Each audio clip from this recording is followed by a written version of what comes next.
What's going on, guys? Today is Friday, so I'm not doing a One Piece video. Today I'm doing a Naruto video, and more specifically I'm going to be talking about the character Pain, and really the whole Pain arc itself. So, the reason I want to talk about this is because this is a very special arc. I would have to say that it could very well be one of the greatest arcs in anime history. I would probably bet that over 80% of the Naruto fanbase would put this as their favorite arc, and it really is very deserving of this. I think this is the highest point that Naruto ever reached. A lot of people don't know this, but I think this is true. It's kind of hard to fact check something like this. But from what I've heard, what I've come to understand, Kishimoto actually originally wanted this to be the final arc of Naruto. He wanted it to end with Pain actually being the final boss. But because it wasn't quite as long as he wanted, or, the people in charge of him wanted, pretty much they wanted to make more money, okay? People were like, alright, Kishimoto, you gotta keep going. You can make this arc still awesome, but it can't be the last one. And as we've seen, it was quite stretched out after that point. This really shouldn't be too surprising either, because I would say that at least when I've gone back and seen the series, and even when I was going through it for the first time, I expected Pain to be the last boss. When it was building up to this arc, I thought this could be the end. Like this, it seems like everything's coming together. This guy is supposed to be the leader of the Akatsuki. He seems like a very cool character. This could be the end. When the Pain arc really started, I was like, wow, things are really getting serious now. Now everything, really matters. But so, what I want to talk about is what it is that made this arc seem like it was going to be so awesome, and what did, in fact, make it so awesome, because it certainly was just that. So pretty much from the beginning of the series, we understood what the Byakugan and Sharingan were pretty early on, I would say. And eventually, near the end of the original Naruto, we started learning about the Rinnegan. We didn't really learn much, but we heard that it was one of the great three dojutsu. And the first two were very cool. The Byakugan was alright. I would say it's pretty powerful compared to nothing. And Sharingan was pretty much just insane, especially the Mangekyo version, of course, which we didn't really see too much of until later, but what we had seen from Itachi was pretty fantastic. And then the Rinnegan was supposed to be the ultimate one. So while we didn't necessarily know that Pain had this, once we did find out that he did, we were like, oh geez, okay, this guy's gonna be super powerful, this is super cool. We really wanted to know about the Rinnegan. On top of that, we knew he was the leader of the Akatsuki organization, and from what we had seen from the members, they were all complete monsters with levels of power which have never been seen before. I mean, the weakest people we saw were pretty much Sasori and maybe Hidan. I'd say those two might be the weakest, and even Hidan kind of was overpowered in a lot of ways, so it was crazy. And it went from, first we see Itachi and Kasame. Those are the first people we see from the Akatsuki, and we're like, holy shit, these people are unbelievably powerful. We didn't even really see that much out of them, honestly, compared to what they were actually capable of. I would say at the beginning of the series, when we first saw Kasame, I was just like, alright, I mean, it's kind of lame, he doesn't really seem to do much. He just has a sword, doesn't do anything that cool. But later we find out he is unbelievably powerful. I've actually debated the possibility of him being the strongest Akatsuki member besides Pain, even stronger than Itachi, potentially. I don't think he is, but I think there's definitely a lot of potential there. From what we saw with his battle against B, I could definitely see it being possible. And then there's Itachi, which everyone thinks is actually the strongest Akatsuki member, maybe even stronger than Pain, so that was crazy first two people to see. Then later down the road, we get to see some Sasori, we get to see some Daidara, we get to see Hidan and Kakuzu, and they were all just complete monsters. I mean, there's a little bit of difference in power level between them all, but they were all crazy powerful. And we know that Pain is the leader of this organization. These people who just seem to be criminals, they don't have any real purpose in this world. He somehow rounded them all together and is most likely going to have to be the most powerful of them. So, I think it went without saying that we expected him to be pretty much unstoppable. I actually remember one time I was talking with my friend Alex, and this was when I was catching up to the series, and I'd only seen Pain one time, and he had seen him a little bit more, and he was just talking about how he envisioned he would be, and we were walking on the sidewalk, and there was cracks in between each block of the cement, and he was like, I bet he is so powerful that it would actually be difficult for him to only jump from one of these blocks to the other, where it would be impossible. Well, it wouldn't be impossible. It'd be a hard jump for us to even get past one of the blocks. He's saying it would be almost impossible for him to only jump as far as one of the blocks, because he could just jump like 500 feet ahead easily. And I feel like to an extent this is what a lot of the people were thinking about this. Like, you were just like, oh my god, this guy is going to be unstoppable. He has the Rinnegan. He is supposed to be the leader of the Akatsuki, which he should have been, by the way, but not the point. It was just awesome. He was amazingly hyped up, and it more than delivered when we actually get to him. So then we actually get to see him as we have the Jiraiya flashback. We get to see how he spent time with 3 kids, raised them, taught them how to be shinobi, and then he invades the Hidden Rain, and we get to see Konan. Okay, at first we're like, okay, this is weird, I don't know why Konan is here, that doesn't really make any sense, why she'd be a bad guy.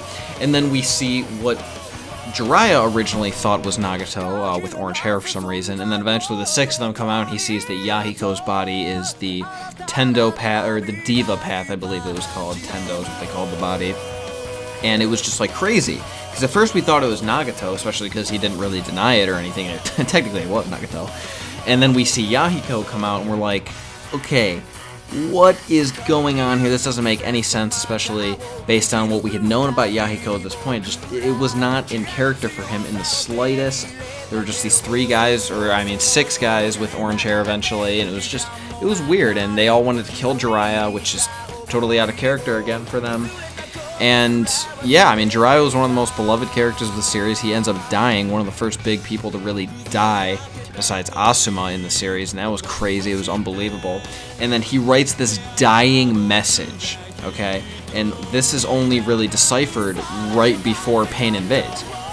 Pretty much, I think it was like within 1 chapter, 2 chapters or something. So once that happened, it was pretty much like, yep, okay, Pain's coming. This is all about to go down. It was hyped up beyond belief at that point. And then when they actually invade, okay, it was fucking awesome. They come in, there's 6 different Pains. They all have some cool special ability. They are pretty much just annihilating everyone. I mean, the Summoner seemed like enough. Summonings don't really seem to do anything in the late game of Naruto, but it was really cool at the time. I mean, that thing was kicking ass alone. Then there were the other ones which seemed to have ridiculously overpowered abilities. Didn't really understand how a lot of them worked at the time. And then, you know, we get the meeting between Nagato, I guess, but, you know, like Yahiko and Tsunade, and she even recognizes him, and they have this really cool conversation, really mysterious, and then, you know, he finds out that Naruto's not there, and we even kind of realize to an extent that not just their eyes, but their minds are linked because of the way that he realized that information. And even Tsunade was like, okay, well, what is going on here? How did he figure this out? Just by standing here. And then he goes on to float into the air and destroy the entire village in 1 shot. I mean, it was like, okay. You know, this was everything we had expected. I don't even know if Daidara could have done that by himself with, like, his ultimate move. Maybe it would have been enough power. I'm not exactly sure. I think it was like 10 kilometers or something. I would imagine the Hidden Leaf has to be significantly larger than 10 kilometers in diameter. So I don't think Daidara could have done it. Pain one-shots the entire thing, no problem. I mean, he wasn't able to use any more abilities in the Diva Path for a while, but besides that, like, it did technically shorten his lifespan or whatever, which ended up not even mattering because he died anyway, but, like, I mean, just the fact that he could unleash that ability with pretty limited drawbacks was unbelievable. I mean, it lived up to all the hype, pretty much, that I was saying we had with Pain. Like, oh yeah, he couldn't jump a small distance. That'd be too difficult for him because he's so fucking powerful. And this really kind of made it seem that way with that kind of ability. And then he has the awesome battle with Naruto. Probably the best fight of the entire series. I mean, Naruto vs. Sasuke was pretty cool. Pretty much anything with Obito is really cool, but this was just phenomenal. I mean, this was the first time we'd seen Sage Mode. We get to see Naruto fighting all 6 paths together at the same time. I mean, technically he one-shotted one immediately, so it was more like a 1v5. And Tendo Pain wasn't really using anything for a lot of the time, but still, you know, we got to see how ridiculously powerful Sage Mode was. We got to see a lot of cool things that Pain was able to do.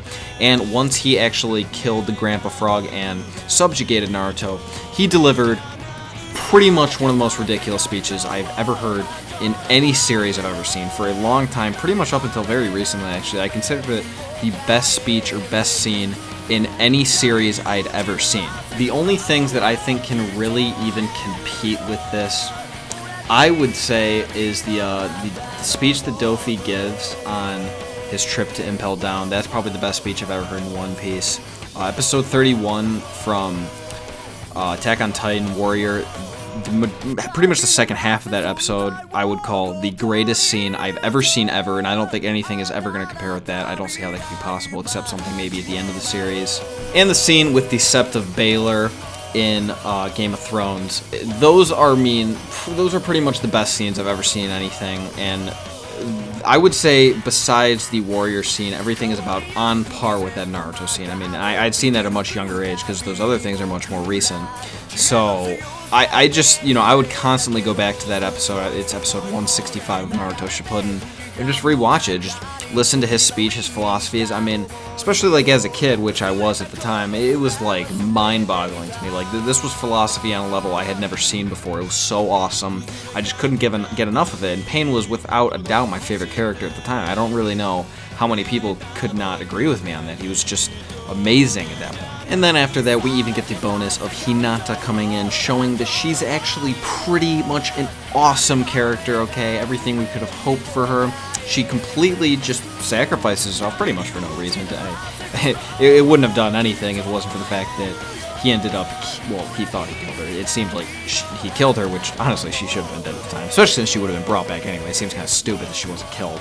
But regardless, this sends Naruto into a crazy rage, so he's able to escape, and then it's just this ridiculous 1v1 between Tendo and Naruto in, it was like 8 tails for the majority of the fight, eventually 9 actually. I think it was 8 for the majority of the fight. He was just ridiculous superpower, like the craziest thing we'd ever seen in this series up until this point. And what was really amazing was the fact that Tendo was not just able to like actually take this guy on for the most part. I mean, he eventually won. So, like, I mean, come on, like that's pretty insane how powerful he was. Pain most certainly lived up to everything we'd wanted to see. Yeah, that was just Tendo, Pain, then there were the other 5. So he was pretty much unbelievable. Yeah, I don't think it's that surprising, really, that this was one of the greatest arcs of all time. I'd say it's probably the best arc in Naruto. I mean, the only thing that comes even close, I'd say, is the War arc. And the only reason it even can be comparable is because it has so many good points. It's really, when you factor in all the bads, it just stands no chance. There's so many problems with it, where Pain arc was pretty much perfect. I really don't think there's anything wrong with that. I think it was done perfectly. I cannot think of any problem I have with it. I mean, even the way it ends was just fantastic. I kind of expected after all the action it would kind of slow down to some extent, but that was clearly not the case, even in the slightest. I mean, it ends up, we find out that Naruto's dad is the 4th Hokage. Alright, it was just like, when is this gonna end? Like, this arc is unbelievable. The amount of stuff that happened was completely over the top. All in all, I mean, it was just a beautiful, fantastic arc.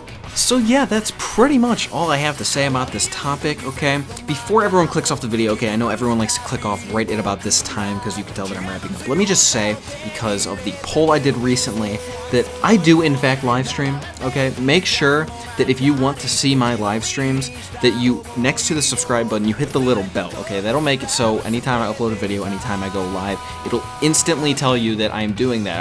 I uploaded a video or I'm live streaming. That's how most of the people who get in there know to, because the subscribe button doesn't always work. In fact, with live streaming, it almost never works. It's really ridiculous. It's very stupid. I don't know why I set it up like this. Yeah, a lot of people in the poll said, I gave the option, like, of what do you think about my live streams? A lot of people said they were fine. A lot of people said they could be better, which I do agree with. I'm working on them.